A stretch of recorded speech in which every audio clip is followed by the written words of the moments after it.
Welcome everyone, myself Professor D.S. Munde. In this video lecture we will study about the physical properties and characteristics per second. So in this particular video lecture we will cover the density and specific gravity properties of the agricultural produce, means what is density, what is specific gravity, and how to determine the density and specific gravity of agricultural produce. Density and specific gravity. Density and specific gravity of food material and agricultural product plays an important role in many applications. For drying and storing of hay, design of silos and storage bins, mechanical composition of silage, separation of crops, sorting and grading operations, maturity evaluation, texture and softness of fruits are some of the examples where density and specific gravity is used. So, the density of agricultural material can be described in two ways. That is, the true density of a material refers to the density of a single grain or kernel, whereas bulk density refers to the density of a material in bulk when the quantity is in large, and in that condition when we measure the density, that density is termed as a bulk density. And out of that large quantity, suppose we are measuring the density of a single kernel, then that density is termed as true density. So this is the basic difference between true density and bulk density. So bulk density depends upon the degree of packing of grains or material with respect to each other. In another way, we can also say that the density measured without the influence of compaction on the material is termed as bulk density. So bulk density is very important while designing and various storage structures like silos, bins, warehouses, or a design of a bag material to fill the grains in that bag. So methods for the determination of density and specific gravity. Basically there are three methods to determine the specific gravity and density of agricultural produce.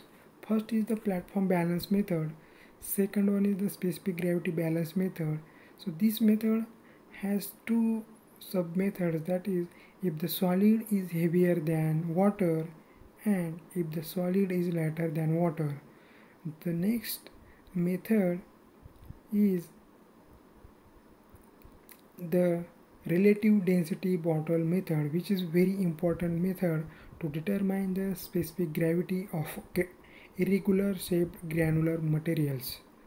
So bulk density of porous material is also determined by using three methods, that is platform scale method, chemical spray method, and radiation method. All these methods we will study in the subsequent slides. Platform balance method. So this is a very simple technique to determine the specific gravity of fruits and vegetables. So basically this technique is applied to large objects like fruits and vegetables, and the specific gravity of this commodity is calculated by using the formula specific gravity of fruit is equal to W1 divided by in bracket W1 minus W2, where W1 is nothing but the weight of the fruit in air and W2 is the weight of the fruit in water. Means in this particular method we have to take the weight of that commodity which is under consideration in the air and in the water. These two weights we have to take, and simply we have to put this reading in this formula in order to get the specific gravity of that fruit. So this image shows the platform balance method, in which a platform balance is used which is nothing but the simple balance which is used to determine the specific gravity of fruit. So the next method is specific gravity balance method. So in this method, for smaller objects such as small fruits, peas and beans, corn kernels, etc., this method can be used conveniently under following two conditions. That is, if the solid is heavier than water. So in such cases, what happens when we basically in specific gravity determination, we have to take the weight of the object in water and in air. So if the object is heavier than water, then we have to apply certain procedure. That is, we have to measure the volume by using the formula weight of that object in air minus weight of that object in water divided by weight density of water. In this way we can find out the volume of that commodity using this formula. Then specific gravity is found out by using the formula weight in air divided by weight in air minus weight in water, bracket complete, into specific gravity of liquid. Obviously we are using water as a liquid, we have to take the specific gravity of water as HCl, the value of HCl. So in this way we can calculate the specific gravity of a object which is heavier than water. We have to measure the volume and then specific gravity to determine the specific gravity of object heavier than water. If the solid is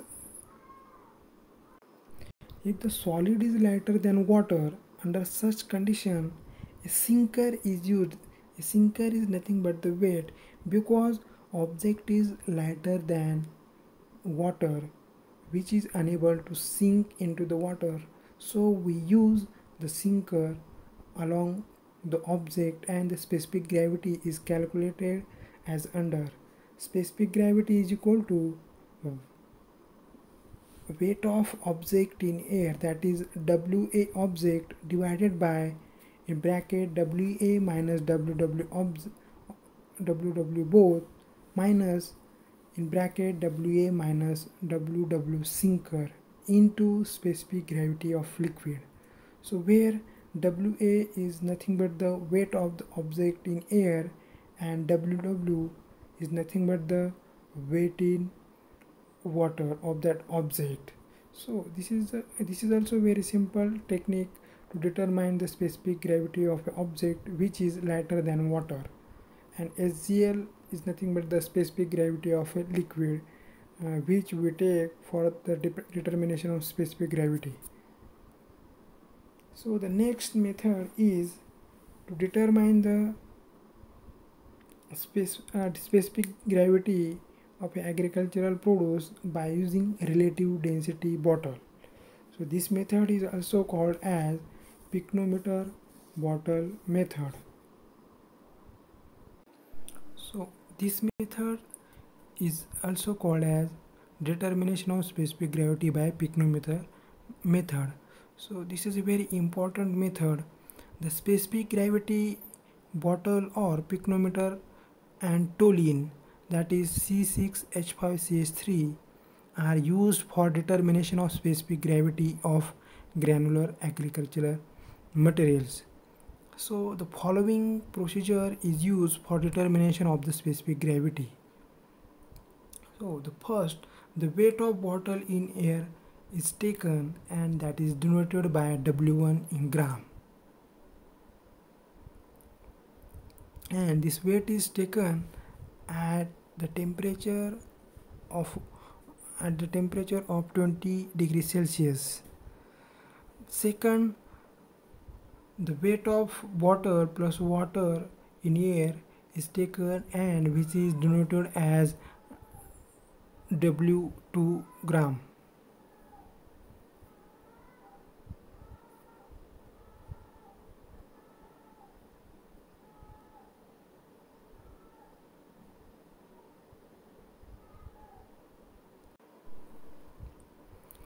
So weight of the bottle plus toluene in air is taken and is denoted by W3. In the next step, we have to determine the specific gravity of toluene, which is determined as the ratio of the weight of toluene in the bottle and weight of distilled water in the bottle at the same temperature. So this formula, that is W3 minus W1 divided by W2 minus W1, gives the specific gravity of toluene. In order to determine the specific gravity of grain, it is important to determine the specific gravity of toluene, which is required in the subsequent formula. So then the next step is to take the weight of bottle plus 10 gram of the sample plus sufficient toluene to cover the sample. So all these combined are combinedly denoted by W4 in gram. So how to take this W4? So W4, for taking the reading of W4, the here is the 10 gram of sample of grain is placed in the pycnometer and this sample is filled with toluene to cover the sample. So then the air is completely exhausted from the bottle by vacuum pump. When there is no air bubble remain in the bottle is filled with toluene and the temperature is allowed to reach 20 degrees Celsius. It means whole the experiment we have to carry at 20 degrees Celsius or at ambient temperature. So the bottle is weighed and the specific gravity of grain is calculated by the following expression, that is specific gravity of grain is equal to specific gravity of toluene into weight of grain divided by weight of toluene displaced by the grain.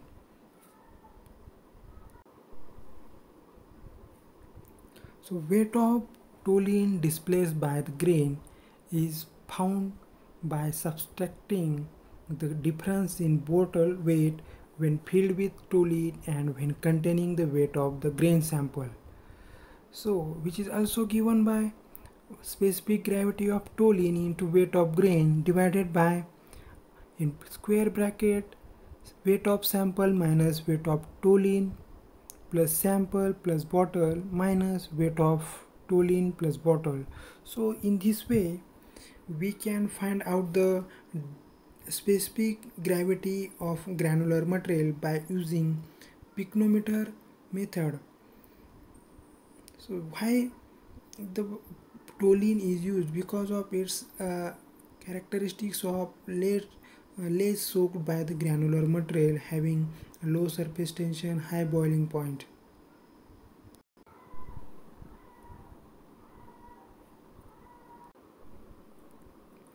So bulk density of porous material.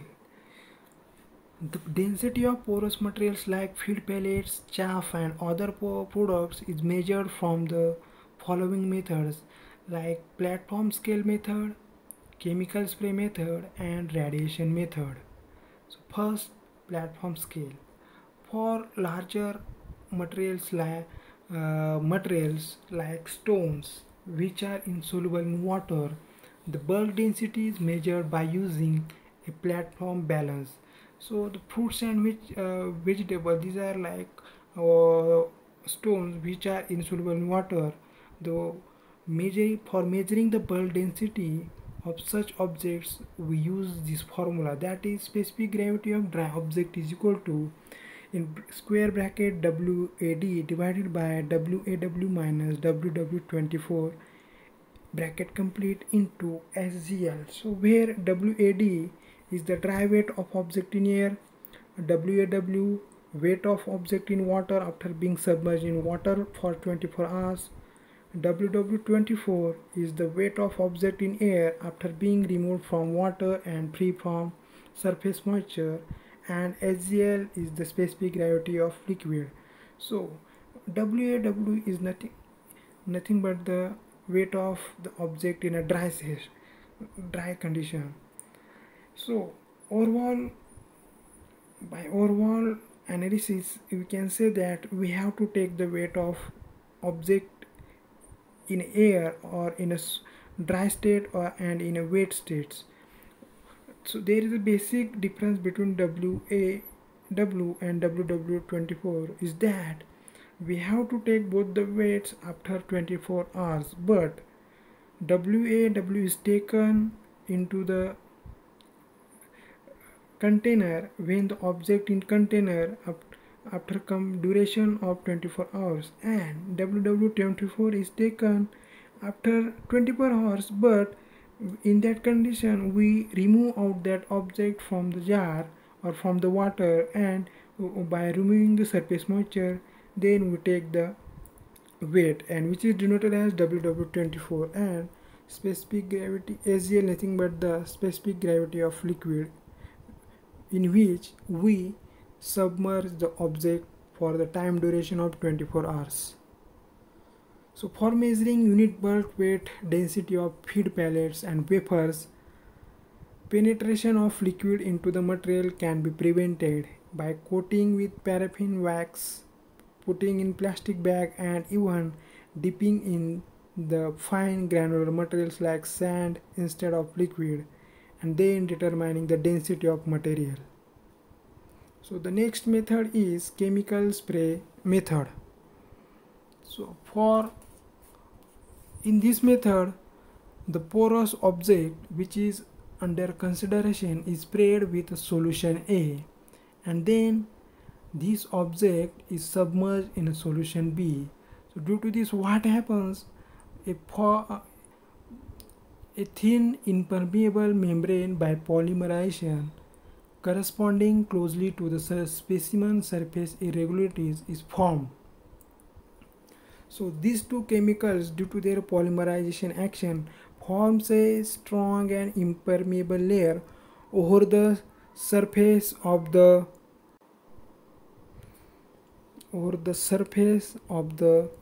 product. So out of these two solutions, solution A is 20% aluminum sulfate and the solution B is carboxyl methyl cellulose, that is CMC. These solutions has following properties, that is specific gravity of 1% solution is equal to 1.004, specific gravity of 2% solution is 1.006, bulk density of the solution is 0.72 gram per centimeter cube, viscosity of 5.5% solution is 100 centipoise, and pH of 1% solution is 7.5. So it is alkaline or basic in nature. So it is claimed that a strong and stable impermeable film is formed as soon as these two compounds comes in contact with each other. The solution B, in which the specimen is deep, also serves as the volumetric liquid.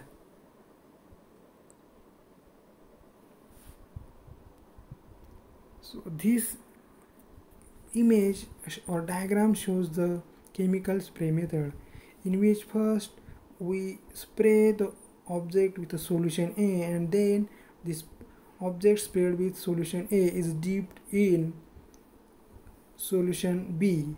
So due to the polymerization, a impermeable strong layer form on the surface of the product, which is similar to the surface irregularities. The next method of determination of or measurement of bulk density is radiation method. So measurement of bulk density in a bin, that is storage structure, modified storage structure or silos, is measured by this way without removing samples by the use of radioactive sources. In bins and silos, we keep the granular material for preservation for a longer duration of time without opening the silos or bins. So under such conditions, if we have to measure the bulk density of such grains, we use the radiation method. So the radioactive sources like calcium 137 is lowered in a pipe installed in the center of the silo before the silo is filled. So before filling the silo with grains, we have to just insert one pipe at the center of the silo, and this pipe having holes. So by with the help of this pipe, we have to submerge the radiation into the silos. Okay. A radiation detector outside the silo measure the amount of radiation coming through the silage. Means as we start to fill the silos with grains, the silos filled with radiation, uh, the space inside the silos which is covered by radiation is taken by that grains, and then this radiation coming out of the silos, and the amount of radiation coming out of the silos is measured by the radiation detector, which is placed or fixed at the outside of the silos or bin. The transmitted radiation decreases with increase in silage density as settling takes place.